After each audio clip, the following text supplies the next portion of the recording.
Hello বাচ্চো, welcome to Biohack NEET প্রস্তুতির জন্য বাংলা ইউটিউব চ্যানেল। তো নিট 2025 সালে এমপি হাইকোর্টে তোমরা জানো যে কেসটা ছিল কারেন্ট চলে যাওয়ায় যে কিছু সংখ্যক স্টুডেন্ট তারা প্রপারভাবে এক্সাম দিতে পারেনি।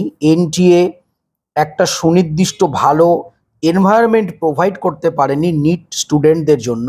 তো সেই কেসটার গতকাল ফাইনাল হিয়ারিং ছিল সুপ্রিম কোর্টে এবং সুপ্রিম কোর্ট কিন্তু কেসটা ডিসমিস করে দিয়েছে। তার মানে যেটা দাঁড়ালো যে মধ্যপ্রদেশ হাইকোর্টের সিঙ্গেল বেঞ্চ যে রিনিটের নির্দেশ দিয়েছিল, যেটা ডাবল বেঞ্চে খারিজ হয়ে যায়, তো সেই একই নির্দেশ কিন্তু জারি রেখেছে সুপ্রিম কোর্ট। তার ওপরে কোনো কিছু নির্দেশ দেয়নি, বলেছে ওটাই ফাইনাল ডিসিশন বা ফাইনাল জাজমেন্ট। সুতরাং নিট 2025-এ 75 জন স্টুডেন্টের যে রিনিট, সেটা কিন্তু আলটিমেটলি হবে না। তো এটা জানাই ছিল, আমি তোমাদের বারবার ভিডিওর মাধ্যমে বলেছিলাম যে নিট 2024-এ যে ব্যাপক হারে স্ক্যাম হয়েছে, একটা লেটেস্ট স্ক্যাম 2-4 দিন আগেই ধরা পড়েছে, যেখানে সুপ্রিম কোর্টের নির্দেশ থাকা সত্ত্বেও নিট কোয়ালিফাই পর্যন্ত না করে 15-16 জন স্টুডেন্ট ভারতবর্ষের বিভিন্ন গভর্নমেন্ট এমবিবিএস কলেজে এমবিবিএস পড়ছে। আমাদের ওয়েস্ট বেঙ্গলেও 4 জনকে পাওয়া গেছে এই রকম স্টুডেন্ট। তো সেক্ষেত্রে সুপ্রিম কোর্টের নির্দেশ যেখানে অমান্য করে যেভাবে এনটিএ বলো এনএমসি বলো তারা কার্যকলাপ করছে, এর আগের বছর আমরা দেখেছিলাম পেপার লিক কতগুলো স্টেটে ব্যাপক হারে হয়েছে। সুপ্রিম কোর্ট কিন্তু আলটিমেটলি ডিভাইড করতে পারেনি যে কারা কারা পেপার পেয়েছে কারা কারা পায়নি। কতজন স্টুডেন্ট পেপার লিকের মাধ্যমে তারা মেডিকেল কলেজে ঢুকছে সেটা কিন্তু নির্দিষ্টভাবে ঠিক করতে পারেনি। ঠিক একই রকম কেস আমাদের ওয়েস্ট বেঙ্গলের ক্ষেত্রে। তোমরা জানো যে 25-26 হাজার যে শিক্ষকের যে চাকরি গেছে, কেন? সুপ্রিম কোর্ট স্পষ্টভাবে বলেছিল যে এখানে কারা টাকা দিয়ে ঢুকেছে এবং কারা সঠিকভাবে পরীক্ষার মাধ্যমে কোনো রকম অন্যায় না করে ঢুকেছে তাদের আলাদা করা যাচ্ছে না বলে টোটাল প্রত্যেকের চাকরি চলে গেছে। তাহলে নিটের ক্ষেত্রে যখন কারা কারা পেপার লিক হয়েছে, কাদের কাদের গ্রেস মার্কিং দেওয়া হয়েছে আইডেন্টিফাই করা যায়নি, সেক্ষেত্রে তাহলে কেন রিনিট হলো না? দুটো কেসই তো সুপ্রিম কোর্টে ছিল, তাহলে দুটো ক্ষেত্রে দুরকম নির্দেশ কেন? সুপ্রিম কোর্ট 2024 সালে যে ব্যাপক দুর্নীতি, সেই ব্যাপক দুর্নীতির সময়ও কিন্তু রিনিট দেয়নি, স্টুডেন্টদের জাস্টিস দেয়নি।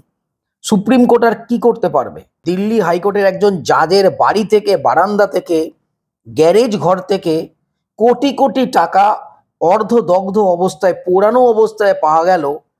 সেই যে জাজ, তার যে হিয়ারিং, সেটা পর্যন্ত সুপ্রিম কোর্ট শুনতে চায়নি। তো সুপ্রিম কোর্ট স্টুডেন্টদের প্রবলেম কি শুনবে? টাইম কোথায়? আমাদের দেশে তোমরা জানো কোনো পলিটিক্যাল কেস হোক, একজন টেরোরিস্টকে বাঁচানোর জন্য সুপ্রিম কোর্ট সারা রাত খোলা ছিল। পলিটিক্যাল কেস হলে সুপ্রিম কোর্টের দরজা বন্ধ হয় না। তো নিট 2025-এ আর কি হবে? 75 জন স্টুডেন্ট শুধু বলছে। যখন কারেন্ট চলে গেছে 8-10টা সেন্টারে, তখন সেখানে অ্যাফেক্টেড স্টুডেন্ট 75 জন নয়। আর যে সমস্ত আধিকারিকরা রয়েছে, যে সমস্ত এক্সপার্ট কমিটি, সবাই তো সেন্ট্রাল গভর্নমেন্টের লোক, সবাই তো সরকারের লোক। তারা কেউ কেউ বলেছে কারেন্টই যায়নি, কেউ কেউ বলেছে যে এক্সামে কোনো প্রবলেমই হয়নি, সেখান থেকে নাকি সেকেন্ড হয়েছে, 600-র ওপরে পেয়েছে, এই সব কথাবার্তা বলছে। তো এইগুলো জানি না কিভাবে হলো।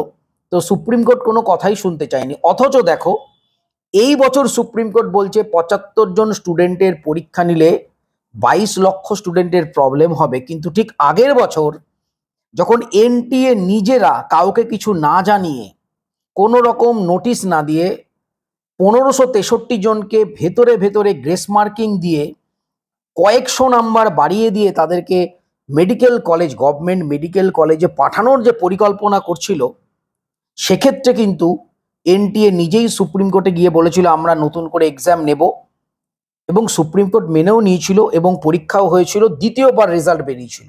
তখন কিন্তু কেউ বলেনি যে দ্বিতীয়বার যদি এক্সাম নেওয়া হয়, যারা প্রথমবার এক্সাম দিয়েছে তাদের ক্ষেত্রে অসুবিধা হবে, তাদের র্যাঙ্ক চেঞ্জ হবে, তাদের দুবার করে রেজাল্ট বার করতে হবে। কেউ কিন্তু কিছু বলেনি। কেন? কেননা তখন প্রবলেমটা ছিল এনটিএর এবং সুপ্রিম কোর্ট মেনেও নিয়েছিল। কিন্তু এবছর শুধু বারবার বলছে 75 জন স্টুডেন্ট, কিন্তু আমরা জানি 75 জন নয়। কখনো কখনো বলতে শোনা যায় যে কোর্টের সামনে যারা পিটিশনার 2-5 জন, আমি আগেও বলেছি বারবার যে হাইকোর্ট বলো, সুপ্রিম কোর্ট বলো, একটা মামলা ফাইল করতে, সেই মামলাটাকে চালাতে প্রত্যেকটা ডেটে ডেটে উকিলকে টাকা দিতে লক্ষ লক্ষ টাকার প্রয়োজন।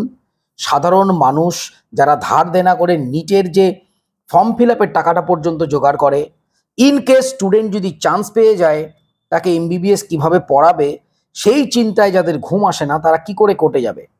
তোমাদের কি মনে হয় নিট 2025-এ কোনো রকম স্ক্যাম হয়নি, কোনো রকম প্রবলেম হয়নি? ভুরি ভুরি স্ক্যাম হয়েছে, ওএমআর স্ক্যাম হয়েছে, সবাই জানে। কিন্তু আইন আদালত সবাই কিন্তু চুপ। ওই একটাই কথা, এদের এক্সাম নিলে 22 লক্ষ ছেলের প্রবলেম হবে। আরে প্রবলেম তো হবেই। কোনোদিন কি এমন আসবে যে 22 লক্ষ যে অ্যাসপিরেন্ট তাদের মধ্যে 22 লক্ষই পেপার পেয়ে যাবে, 22 লক্ষই কোশ্চেন পেয়ে যাবে? একটা কোশ্চেন পেপার কিনতে তো 30-40 লক্ষ টাকা লাগে, সবাই তো কিনতে পারবে না। 22 লক্ষ অ্যাসপিরেন্ট যদি হয়ও, হয়তো কয়েকশো বা কয়েক হাজার স্টুডেন্ট আছে যারা কোশ্চেন পেপার কিনতে পারবে, পেপার লিক হলে তারা সুযোগ পাবে। তো সেক্ষেত্রে তো একই যুক্তি উঠে আসবে যে 2000-4000-এর জন্য 25 লক্ষ স্টুডেন্টকে কেন সাফারার করা হবে? তো আলটিমেটলি কোনো দিনই তো আর নতুন করে রি এক্সাম বলো বা কিছুই হবে না। তো ট্রেন্ড যেটা দেখতে পাচ্ছি, একটা জিনিস ধরে নাও, এই ধরনের স্ক্যাম বছর বছর চলতে থাকবে এবং আমাদের সবকিছু একটা গা সওয়া হয়ে যাবে। যেরকম হচ্ছে হবে, যার বাপের টাকা আছে তারা ডাক্তার হবে, যার নেই হতে পারবে না, সিম্পল।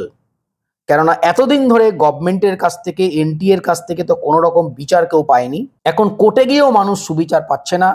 কোর্ট শুধুমাত্র একটা বড় লোকদের, যাদের টাকা পয়সা আছে তাদের জন্যই ওপেন। গরিব মানুষের জন্য কোর্টের দরজা কিন্তু অনেক বছর আগেই বন্ধ হয়ে গেছে। এই 75 জন স্টুডেন্টের যদি এক্সাম নেওয়া হতো, কি প্রবলেম হতো? কোনো প্রবলেম হতো না। কিন্তু এনটিএ একটা জিনিস প্রমাণ করে দিল যে আমাদের ভারতবর্ষে এনটিএর মতো যে সমস্ত অথরিটি আছে তারা যেটা বলবে সেটাই ঠিক। তারা যদি অন্যায় করে, অবিচার করে, তাদের যে সমস্ত আধিকারিকরা আছে তারা যদি স্ক্যাম করে, দুর্নীতি করে, সেটাই ঠিক। তারা যেটা করবে সেটাই ঠিক। এনটিএ যা বলবে সেটাই ফাইনাল জাজমেন্ট হবে সুপ্রিম কোর্টের। তো এটা আমরা দেখতে পাচ্ছি। তো যাই হোক, আলটিমেটলি নিট 2025-এ রিনিট হচ্ছে না, এ ব্যাপারটা তোমরা বুঝে গেলে। সবাই হয়তো মনে করছে বাহ খুব ভালো হলো, এবার হয়তো খুব স্মুথভাবে কাউন্সিলিং হয়ে যাবে, সেটা কিন্তু হচ্ছে না। কাউন্সিলিংয়ের ক্ষেত্রেও তোমরা দেখতে পাচ্ছ বিভিন্ন রকম প্রবলেম হচ্ছে। আজ একটা নোটিশ দিচ্ছে, কাল একটা নোটিশ তুলে নিচ্ছে, তো এরকমই চলবে।